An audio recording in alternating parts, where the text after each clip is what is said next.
Well, it's such a beautiful view right here where I'm standing. It's kind of hard to even start doing the video. Birds are chirping, it smells sweet, it's spring in the air, just beautiful. We're out here checking out some hinge cuts. And hinge cuts, I don't know why, are fairly controversial. I think there's a lot of misinformation out there about hinge cuts. For example, hinge cuts shouldn't be made because it wastes a tree. And that's not true. I think a lot of times when people are against something, they don't understand it. And there's nothing wrong with that, but it's just experience level.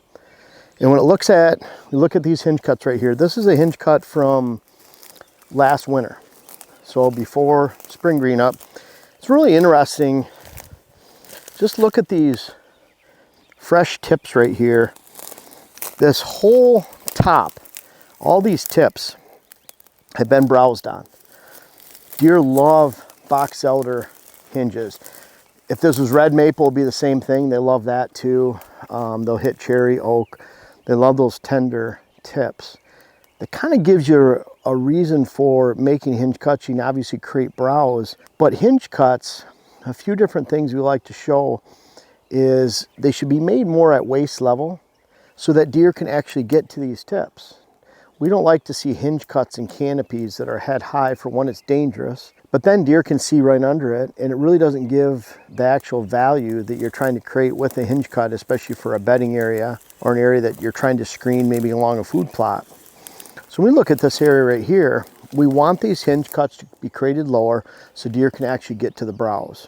In the case of this box elder, and through a lot of experience, this box elder will lay like this on the ground.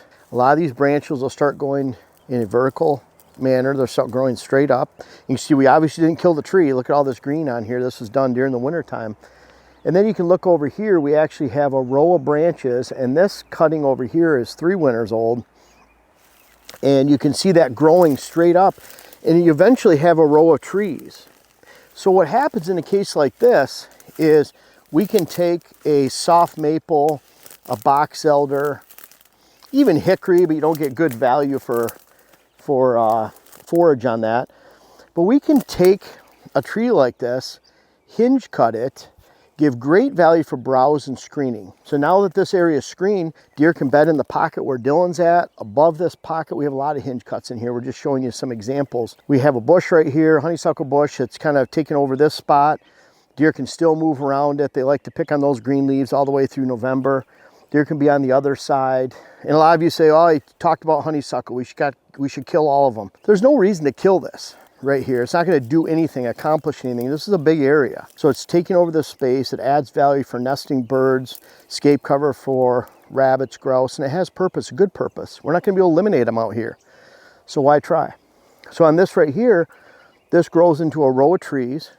We can actually come back in here and hinge cut, probably in about 3 more years.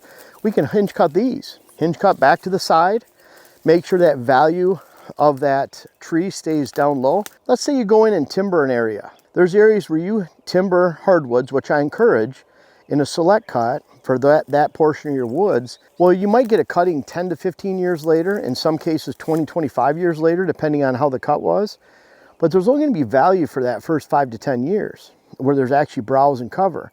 After that, it's just pull timber. So then you have 20 years of dead time. 15 years of dead period. Where you take something like this in a resource, it's a renewable resource. We could cut this every 3 to 5 years indefinitely. And not only will it fill in this area, but it'll always give the same value to this area, where we can always count on this as being a bedding area.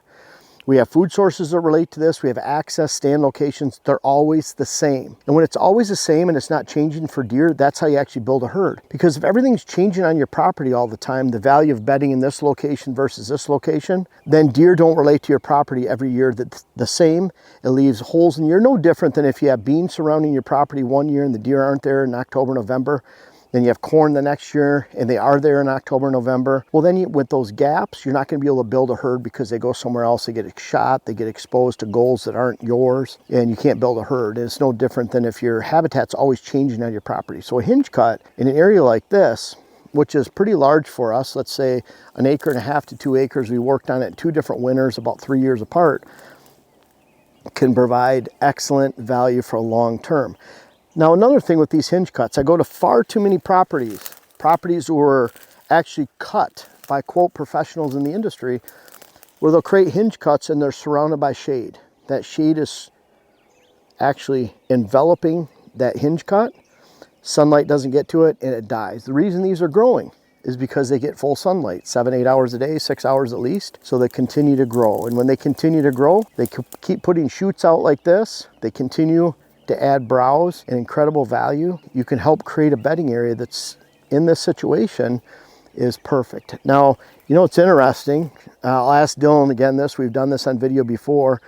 I would recommend that on a given property, I recommend hinge cuts about 15 to 20% of the time on our client properties. Dylan, what would you say that number is? I would say about 10, maybe 15%. Yeah. For example, last week I had 6 clients in 6 days, and I don't think I recommended hinge cutting on any of them. And that was probably, you were up north? Northern Minnesota. And so I see that too when I'm in northern places that are traditionally more hardwoods or aspen. Like the hardwoods need to be managed, the aspen need to be totally cut. And so when you get down into mixed farmland or further south, there's more opportunity for hinge cutting.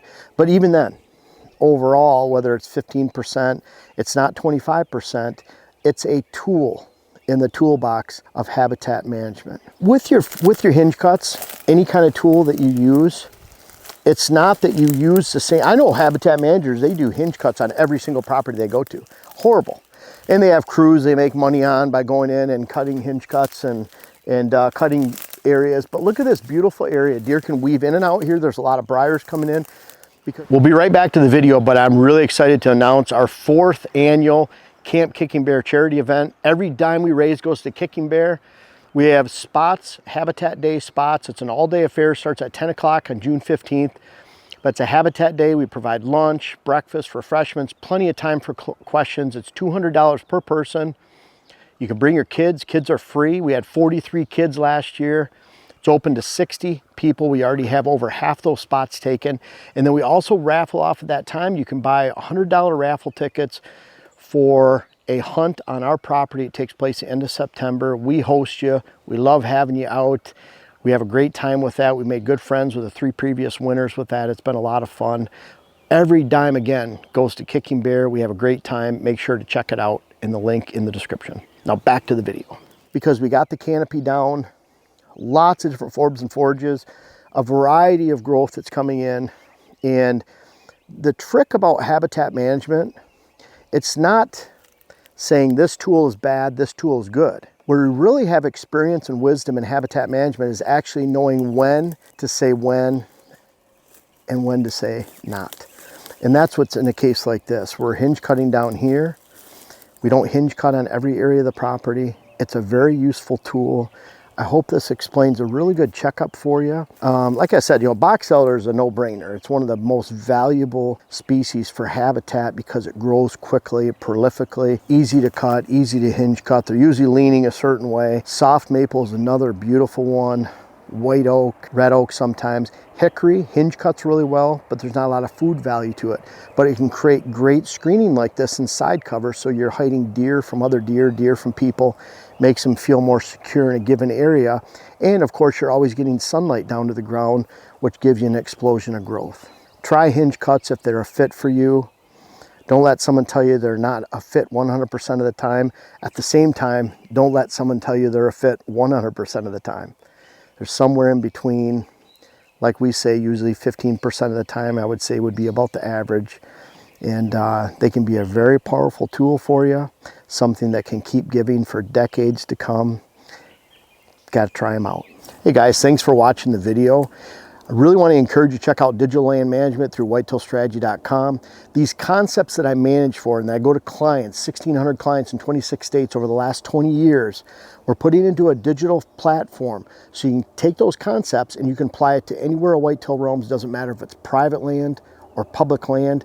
For example, on private land, you could take a food plot, add it to this location, see how it hurts you or helps you in the whole scheme of morning hunting, afternoon hunting, add a cabin, add a road. Check out parking spots on public land where you think clear cuts are and see how that affects your overall hunt with multiple properties in any state where whitetails are and where you hunt. Check it out. Be some of the first to sign up. Check out whitetailstrategy.com. Follow the link, sign up, answer the questions, and we can give you more when we have it available. Thank you.